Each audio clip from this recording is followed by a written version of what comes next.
बिस्मिल्लाहिर्रहमानिर्रहीम। आज का हमारा टॉपिक है जी डेटर्स और क्रेडिटर्स के बारे में कि इनमें क्या डिफरेंस होता है। बहुत कॉमन टर्म है, मतलब आपने सुनी होनी है कि डेटर्स, क्रेडिटर्स और अकाउंटिंग में बहुत ज़्यादा ये यूज़ होते हैं।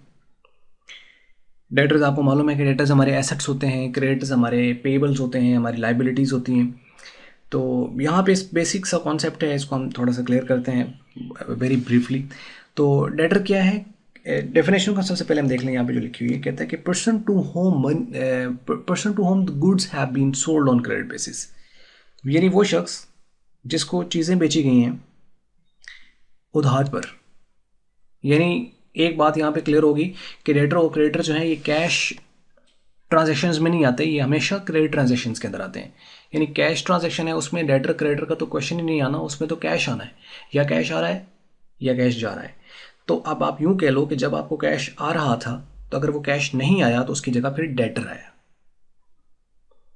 और अगर आपका कैश जा रहा था, कैश आउटफ्लो था, तो अगर वो कैश आउटफ्लो वहाँ पे रिकॉर्ड नहीं हुआ, यानी कैश अगर आपका क्रेडिट नहीं हो रहा है तो कौन क्रेडिट हो रहा है? ऑब्वियसली वहाँ पर कोई क्रेडिटर वो क्रेडिट हो रहा है।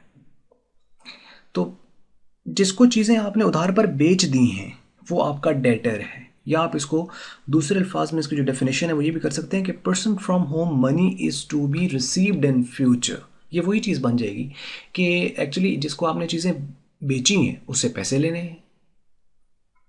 तो चाहे आप ये डेफिनेशन कर लें, चाहे आप ये कर लें, या चाहे इन दोनों को कंबाइन कर लें। यानी इस तरीके से भी हो सकता है कि person to whom the goods have been sold on the credit basis and from home the money is to be received in future, that is called debtor. And these are the assets. और assets भी कौन से हैं? Current assets हैं, जो कि साल के अंदर अंदर आपके कैश में कन्वर्ट हो जाने चाहिए।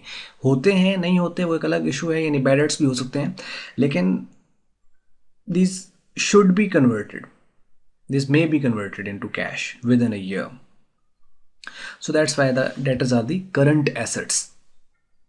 आगे हम टॉपिक हम आगे डिस्कस करेंगे इंशाल्लाह डिटेल में, assets and liabilities expense revenues वाला, जिसमें हम ये देखेंगे कि एसेट्स की कौन कौन सी कैटेगरीज़ हैं, लाइबिलिटीज़ की कौन कौन सी कैटेगरीज़ हैं, और एक्सपेंसेस की कैटेगरीज़ कौन सी हैं, रेवेन्यूज़ की कैटेगरीज़ कौन सी, क्योंकि पूरी अकाउंटिंग में असल में ये चार चीज़ें हैं, इसके अलावा कोई चौथी पाँचवीं चीज़ नहीं है इसके अंदर। तो ये चार चीज़ें अगर आपको बेसिक समझ आ गई तो आगे जो भी इसके अंदर कॉन्सेप्ट्स आ रहे हैं, चीज़ें आ रही हैं, वो आपको बड़ी आसानी से समझ लग जाएंगी। खैर, अब डेटर्स को जो है वो एक दूसरा नाम होता है जिनको हम कहते हैं account receivables. So that debtors are also called account receivable. So the debtors are the person from whom the money is to be received in future.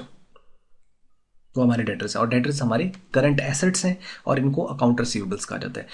अगर ये तीन बातें आपको समझ लगी हैं तो क्रेडिटर्स की इसी तरह है। क्रेडिटर्स क्या है? क्रेडिटर्स हमारी करंट लाइबिलिटीज़ हैं, इनको अकाउंट्स पेबल्स कहा जाता है। और ये क्या है? ये था कि person to whom goods have been sold on credit basis. ये क्या है?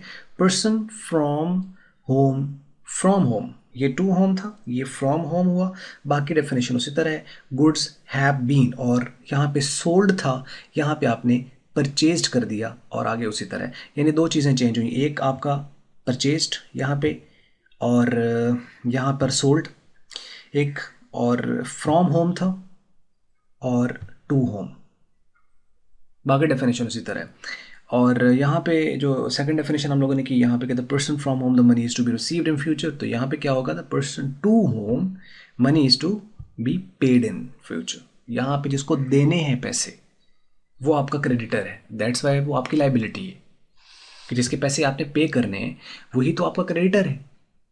और डेटर कौन है? कि जिस बंदे से आपने पैसे रिसीव करने हैं। और डेटर्स हमारे बैलेंस शीट में एसेट साइड पे करंट एसेट्स में लिखे जाते हैं, और जो क्रेडिटर्स होते हैं ये हमारे लाइबिलिटीज़ में लिखे जाते हैं। बस इतना था।